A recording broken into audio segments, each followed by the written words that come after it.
Han existido civilizaciones que duraron 100 años, imperios que cayeron en 2 generaciones, religiones que desaparecieron con sus pueblos. Y sin embargo, hay un grupo que lleva más de 3000 años en pie, perseguido, expulsado, destruido una y otra vez, y que sigue aquí. No es magia, no es azar. Es un sistema de transformación tan profundo que la mayoría del mundo nunca se ha atrevido a mirarlo de frente. Y hoy, por primera vez, lo vamos a abrir completo. Convertirse al judaísmo es uno de los procesos más exigentes, más largos y más secretamente poderosos que existe en cualquier tradición religiosa del planeta. No es llenar un formulario, no es repetir una oración, es literalmente morir y renacer como otra persona. Lo que las grandes religiones del mundo llevan siglos intentando lograr con sus fieles, el judaísmo lo exige antes de dejarte entrar. Quédate hasta el final, porque hay 8 verdades sobre esta transformación que nadie, absolutamente nadie, te ha contado así. Lo que nadie te dijo sobre el judaísmo es que, antes de ser aceptado, debes ser rechazado. No una vez, 3 veces. Hay una regla antigua, casi nunca mencionada fuera de los círculos rabínicos, que exige que el rabino responsable del proceso te diga que no quiere que te conviertas, que la vida judía es dura, que vas a perder amigos, familia, comodidad. Esta no es crueldad. Es una prueba deliberada, diseñada para filtrar a quien viene por curiosidad de quien viene por convicción absoluta. El judaísmo no busca conversos, y esa es exactamente su mayor atracción. En un mundo donde cada aplicación, red social y movimiento espiritual compite ferozmente por tu atención, donde cada religión tiene estrategias de marketing para captar nuevos miembros, el judaísmo hace exactamente lo contrario. Según datos del Pew Research Center, el judaísmo es la única religión del mundo que activamente desalienta las conversiones. Solo el 2% de los conversos al judaísmo en Estados Unidos completaron el proceso en menos de un año. La mayoría tarda entre 2 y 5 años. Y muchos, al recibir el primer rechazo del rabino, simplemente se van. Eso es exactamente lo que el sistema quiere. Hay una historia famosa del Talmud, el texto central del judaísmo rabínico, sobre 3 figuras no judías que se acercan al gran Shammai, uno de los rabinos más influyentes de la historia, y le piden ser convertidos. Los 3 fueron rechazados. Los mismos 3 acudieron entonces a Hillel, el sabio más tolerante de su época, y él los aceptó. Uno de ellos se convirtió en uno de los estudiosos más brillantes de su generación. La historia no termina aquí. Los 3 se reunieron después y dijeron que el rigor de Shammai casi los alejó del mundo venidero, pero la paciencia de Hillel se los ganó. El rechazo no era el obstáculo, era parte del camino. Los psicólogos modernos tienen un nombre para lo que hace el judaísmo con este rechazo inicial. Se llama reactancia psicológica. Cuando se nos dice que no podemos tener algo, lo deseamos con más intensidad. El sistema judío lo entendió 2000 años antes que la ciencia. La Universidad de Yale publicó en 2019 un estudio que confirmó que el compromiso con una identidad es exponencialmente más fuerte cuando fue precedido por resistencia activa. La ciencia tardó siglos en confirmar lo que el judaísmo sabía desde siempre, que lo que no se gana fácil, no se suelta fácil. La mayoría de las personas en este mundo buscan pertenecer a algo que las acepte inmediatamente. El judaísmo busca a alguien que quiera pertenecer incluso cuando se le dice que no. Y ahí está la diferencia entre seguir una moda y adoptar una identidad que durará toda tu vida. Y si ese primer rechazo ya es difícil de imaginar, espera a escuchar lo que viene después. El siguiente secreto involucra algo que no tiene traducción en ningún otro idioma del mundo. Hay algo en el judaísmo que fue ignorado por siglos por lingüistas, filósofos y psicólogos. El hebreo no es simplemente el idioma de la liturgia. Es una tecnología cognitiva. Cada letra tiene un número. Cada palabra tiene una raíz que conecta conceptos que en cualquier otro idioma parecen no tener relación. El converso tiene que aprender hebreo no para leer textos, sino para reconfigurar la manera en que su mente categoriza el mundo. Esto no es metáfora. Es literalmente lo que sucede en el cerebro cuando uno aprende a pensar en hebreo. En el español, la palabra vida y la palabra bondad no tienen ninguna conexión. En hebreo, la raíz de chayim, vida, y de chesed, bondad, comparten una arquitectura conceptual que hace que hablar de una sea hablar de la otra. El hebreo es el único idioma semítico donde la escritura y el número son inseparables. Cada letra es también un valor numérico, y esto crea una red de significados que el cerebro procesa de manera diferente a cualquier otro idioma. Hay estudios de la Universidad Hebrea de Jerusalén que muestran que los hablantes de hebreo como lengua nativa categorizan el tiempo y la causa-efecto de manera distinta a los hablantes de lenguas europeas. Eliezer Ben Yehuda nació en 1858 en Lituania. Obsesionado con la idea de que el pueblo judío solo podría reconstruir su identidad si recuperaba su idioma original, se mudó a Palestina en 1881 y tomó una decisión radical. Él y su familia solo hablarían hebreo. Su primer hijo, Ben Zion, fue el primer niño en 2000 años en crecer con el hebreo como lengua materna. Décadas después, ese idioma que todo el mundo consideraba muerto, se convertiría en la lengua oficial de un estado. Ben Yehuda no revivió un idioma, revivió una forma de pensar. Y el converso al judaísmo, cuando aprende hebreo, no aprende un idioma nuevo, aprende a pensar como alguien distinto. La neurociencia moderna ha confirmado algo que los rabinos sabían desde la antigüedad. El idioma que hablamos literalmente cambia la estructura de nuestro cerebro. Un estudio de 2021 publicado en Nature Neuroscience mostró que los bilingües tienen una mayor densidad de materia gris en las regiones asociadas con el control ejecutivo y la toma de decisiones. Pero el hebreo va más lejos. Su sistema de raíces tridimensionales obliga al cerebro a procesar el lenguaje de manera no lineal. La ciencia tardó siglos en confirmar lo que el judaísmo sabía desde siempre. Cambiar tu idioma es cambiar tu forma de ser.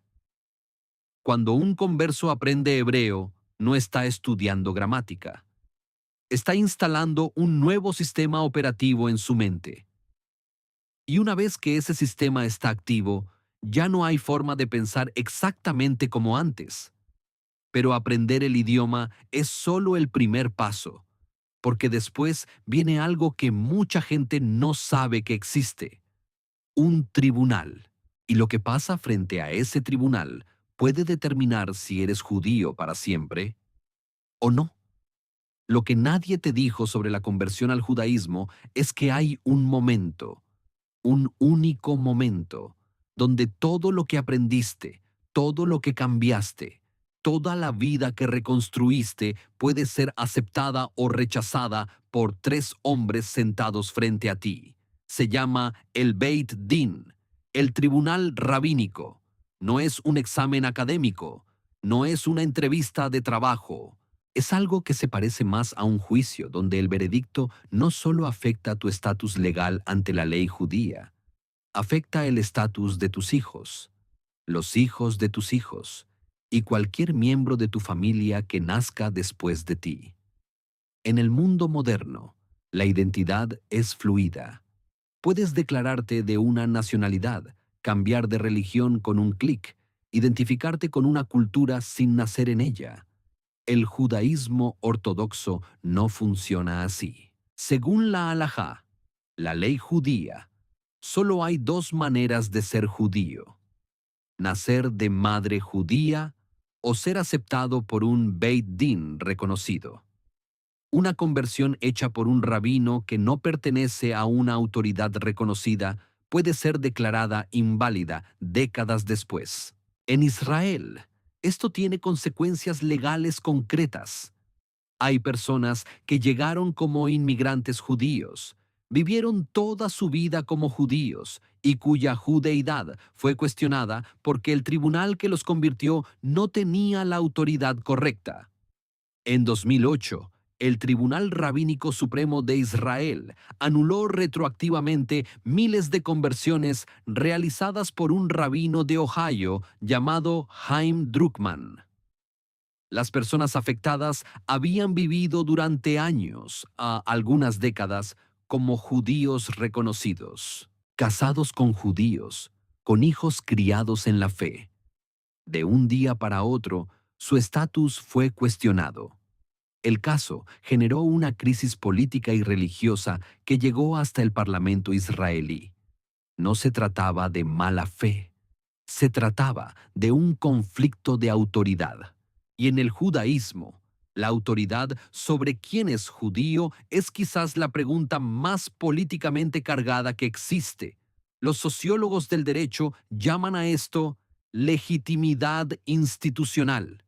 La idea de que el valor de una decisión no viene del contenido de la decisión, sino de la autoridad de quien la toma. El judaísmo entendió hace milenios que una comunidad que no controla sus propios criterios de pertenencia está condenada a diluirse.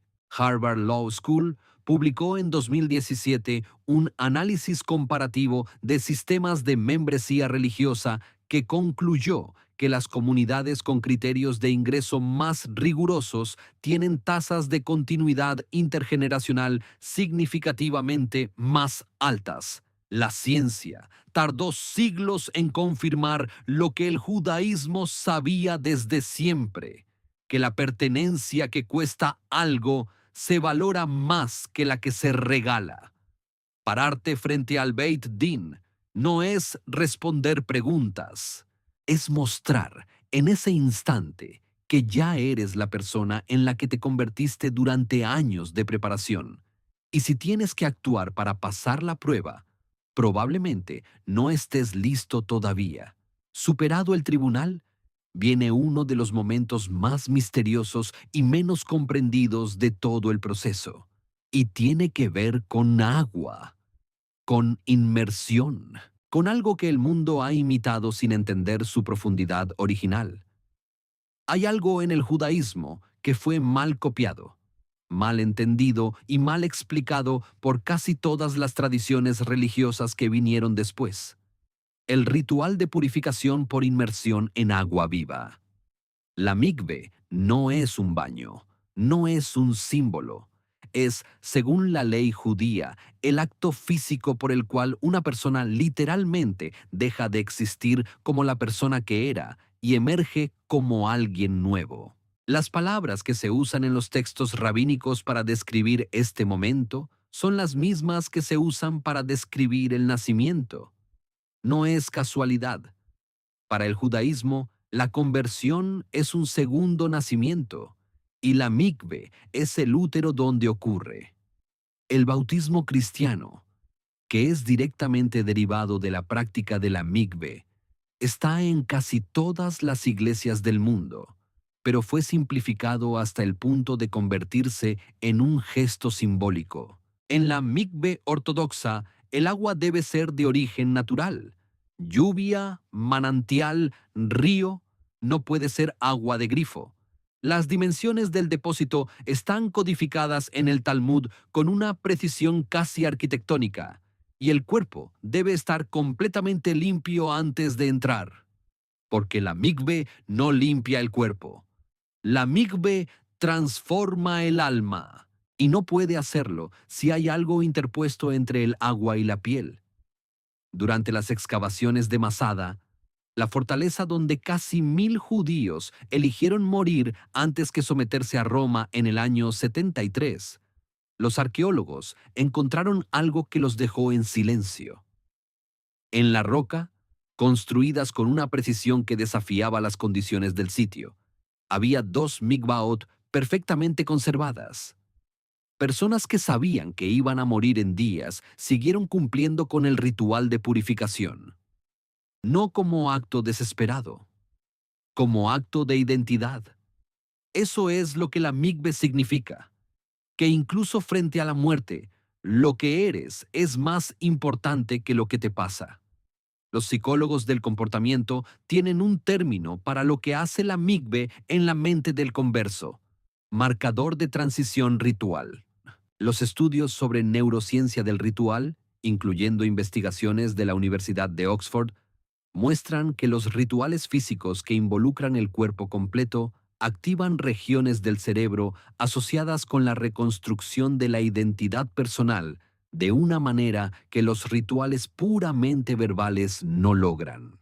La ciencia tardó siglos en confirmar lo que el judaísmo sabía desde siempre: que una transformación real necesita involucrar el cuerpo, no solo la mente. Cuando el converso emerge del agua de la migbe, se supone que en ese instante ya no existe la persona que entró. Esta es la parte más silenciosa y más radical de todo el proceso. No hay aplausos, no hay celebración inmediata.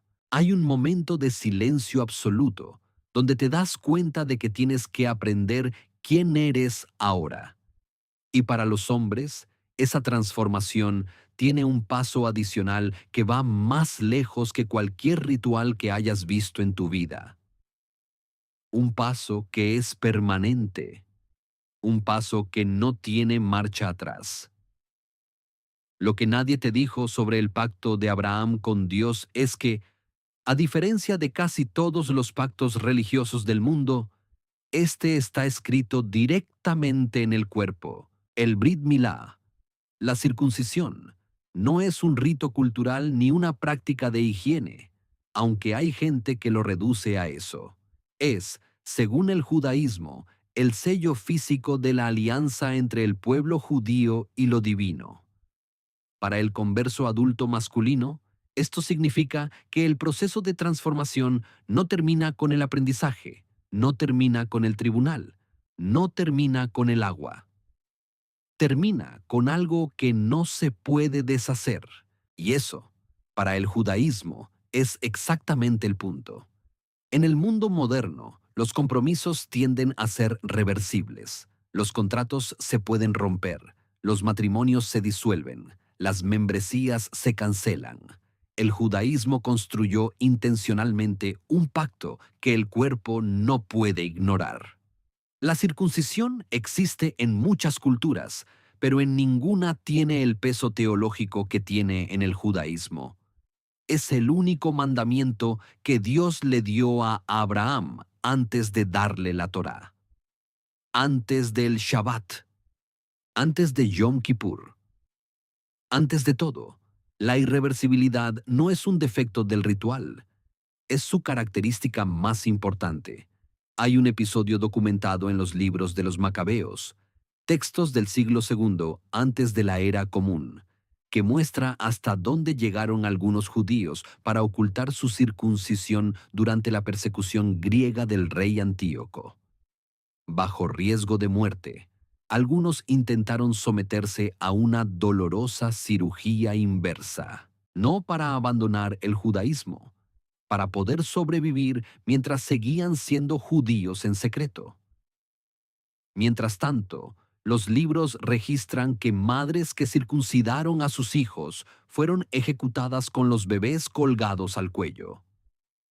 Este rito costó vidas y siguió practicándose, porque para quienes lo valoran, Renunciar a él significaba renunciar a quienes eran. Los científicos del comportamiento hablan de costos de señalización, la teoría de que los compromisos creíbles requieren algún costo que sea difícil de falsificar. Un estudio publicado en el Journal of Personality and Social Psychology mostró que las comunidades religiosas con requisitos de membresía más costosos tienen niveles significativamente más altos de cooperación interna y de confianza entre sus miembros. La circuncisión es, en este sentido, el costo de señalización más antiguo y más permanente de cualquier tradición religiosa conocida. La ciencia tardó siglos en confirmar lo que el judaísmo sabía desde siempre, que los compromisos sin costo no generan lealtad real. La mayoría de las personas quieren comprometerse con algo sin que ese compromiso cueste nada permanente. El Brit Milá existe precisamente para hacer imposible esa comodidad. Y curiosamente, quienes lo eligen siendo adultos, sabiendo exactamente lo que significa, son los que más profundamente lo valoran.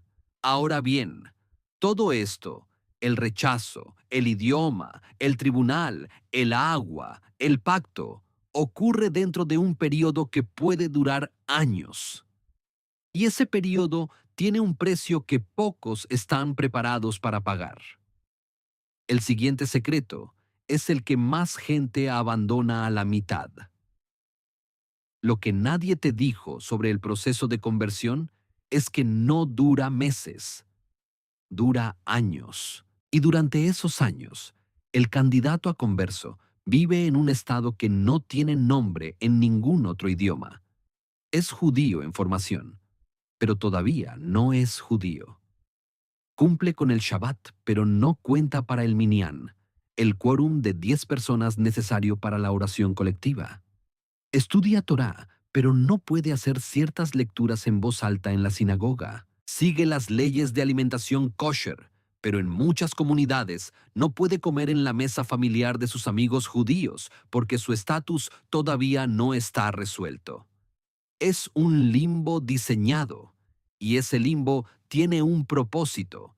Vivimos en una cultura de instantaneidad. Aplicaciones de citas que conectan en segundos, cursos que prometen maestría en semanas, religiones que ofrecen salvación con una oración. El proceso de conversión judío promedio en una comunidad ortodoxa dura entre 2 y 5 años. Un informe del Rabbinical Council of America de 2018 reveló que menos del 15% de los candidatos que inician un proceso de conversión ortodoxa lo completan, no porque el sistema sea injusto, sino porque vivir en ese limbo durante años requiere una convicción que la mayoría de las personas honestamente no tiene. Ruth, la figura bíblica de quien deriva el libro de Ruth, es considerada la conversa más famosa de la historia judía. Pero lo que muchos no saben es que la frase que ella le dice a su suegra Noemi es, en la tradición rabínica, el modelo de lo que debe sentir un converso genuino. A donde tú vayas, yo iré. Tu pueblo será mi pueblo, y tu Dios será mi Dios. No dijo, quiero aprender tu religión. Dijo, quiero ser de tu pueblo. La diferencia entre esas dos frases es exactamente lo que el proceso de conversión intenta verificar, que no se está eligiendo una práctica religiosa, sino una identidad completa. La psicología positiva tiene un concepto llamado identidad comprometida. La idea de que las personas que atraviesan periodos prolongados de incertidumbre antes de alcanzar una meta tienen una adhesión al resultado significativamente más fuerte que quienes lo obtienen de manera inmediata. Un metaanálisis de la Universidad de Michigan de 2020 sobre procesos de cambio de identidad mostró que los cambios sostenidos en el tiempo requieren periodos de umbral, donde la persona experimenta la nueva identidad antes de adoptarla formalmente. La ciencia tardó siglos en confirmar lo que el judaísmo sabía desde siempre, que la transformación real necesita tiempo y ese tiempo no puede acortarse. El proceso de conversión al judaísmo no es un obstáculo que hay que superar para llegar a la meta.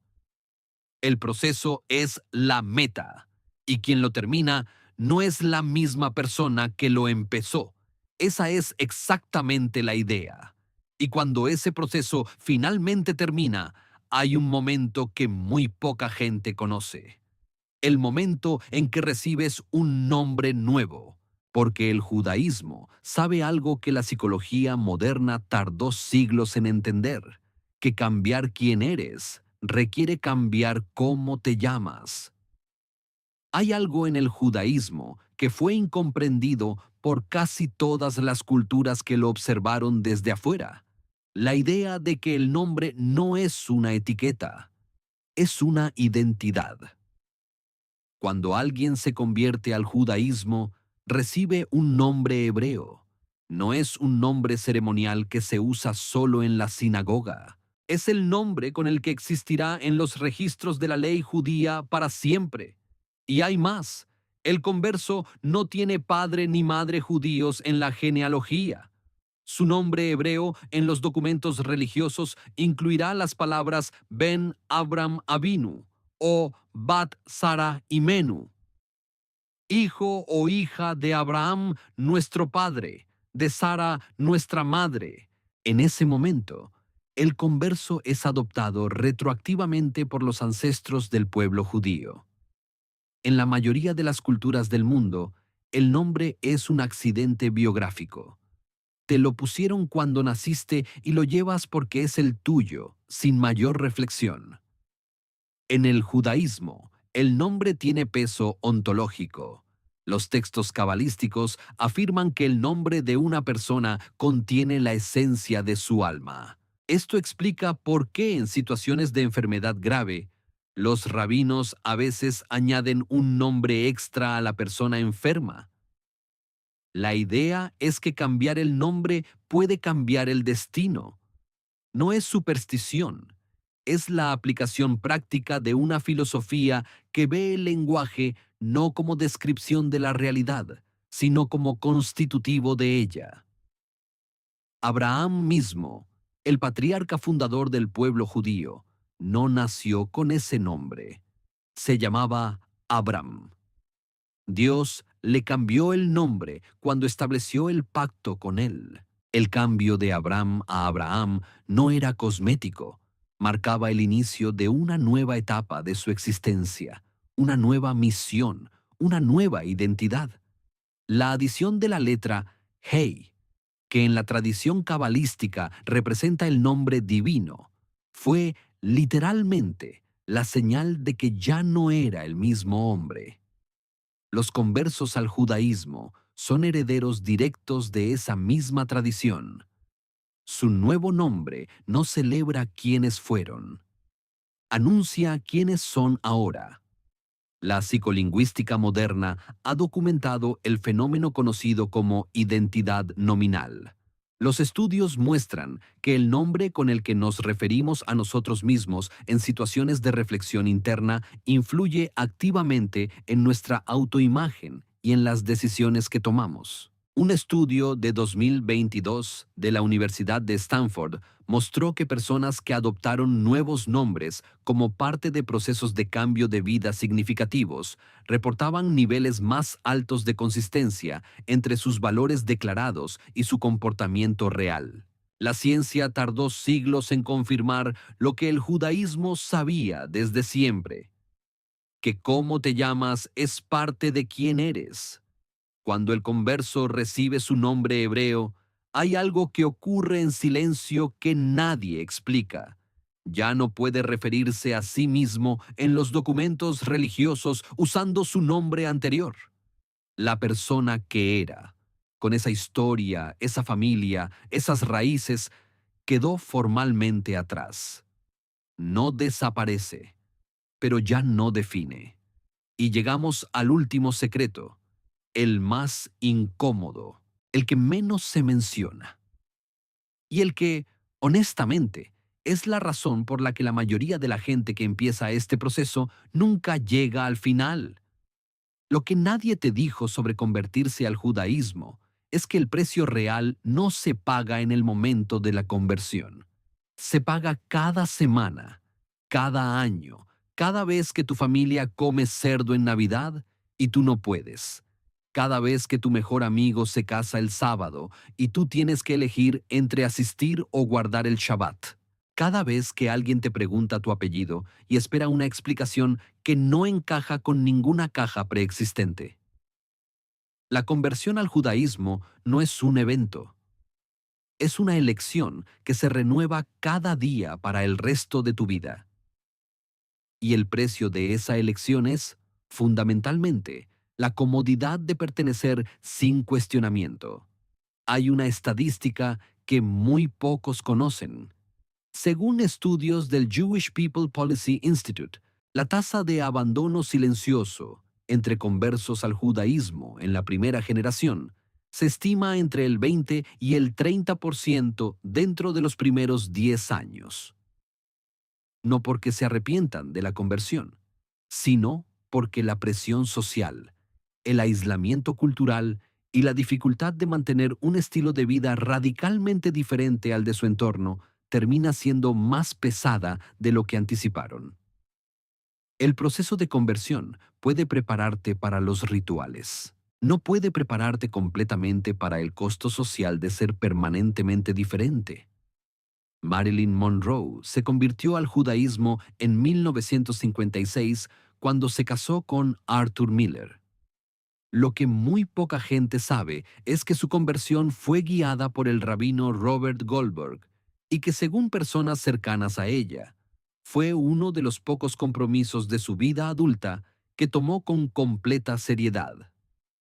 Estudió durante meses, adoptó el nombre hebreo de Malka, guardaba el Shabbat. Cuando Miller y ella se divorciaron en 1961, Monroe no abandonó el judaísmo. Y aunque su vida era todo menos convencional, en sus últimos años el judaísmo era, según sus biógrafos, uno de los pocos puntos de anclaje estables que tenía. El precio que pagó fue real, lo que recibió a cambio también. Los sociólogos de la religión tienen un término para lo que el judaísmo ofrece a los conversos que persisten: capital social de nicho. Las comunidades religiosas con alta cohesión interna ofrecen a sus miembros redes de apoyo, sistemas de reciprocidad y estructuras de significado que compensan el costo del aislamiento cultural externo. Un estudio de 2023 del Pew Research Center sobre bienestar psicológico encontró que los conversos a religiones con alta demanda de compromiso que completaban el proceso tenían niveles de satisfacción vital significativamente más altos que la media, pero solo si sus expectativas sobre el costo real eran realistas desde el inicio. La ciencia tardó siglos en confirmar lo que el judaísmo sabía desde siempre: que las cosas que más cuestan son las que más valen. El judaísmo no promete facilidad, no promete que tu familia te entenderá, que tus amigos se quedarán, que tu vida será más cómoda. Lo que promete es algo diferente: que serás parte de algo que has sobrevivido todo, y que esa pertenencia, esa identidad que se ganó a un precio real, no te la puede quitar nadie. Rechazado 3 veces antes de ser aceptado. Un idioma que reconfigura tu cerebro. Un tribunal que determina quién eres. Agua que marca un segundo nacimiento. Un pacto escrito en el cuerpo que no tiene marcha atrás. Años viviendo en un limbo entre dos mundos. Un nombre nuevo que anuncia quién serás. Y un precio social que se paga cada día por el resto de tu vida. Esto no es una religión que se adopta. Es una transformación que se elige, una y otra vez, con plena conciencia de lo que cuesta. Y quizás por eso, quienes la completan tienen algo en los ojos que es muy difícil de describir, pero imposible de no reconocer. Ahora te pregunto a ti: ¿Cuál de estos 8 secretos te sorprendió más? ¿Cuál sentiste que nadie te había contado antes? Déjalo en los comentarios. Me interesa saber cuál de estas verdades te impactó más fuerte. Y si este tipo de contenido, el judaísmo sin filtros, sin versión de domingo por la mañana, es lo que quieres seguir viendo, suscríbete ahora, porque vienen más secretos como este. Hay cosas sobre el judaísmo que el mundo lleva siglos ignorando, y nosotros las vamos a contar todas. El mundo cambia a los que se rinden, el judaísmo transforma a los que resisten.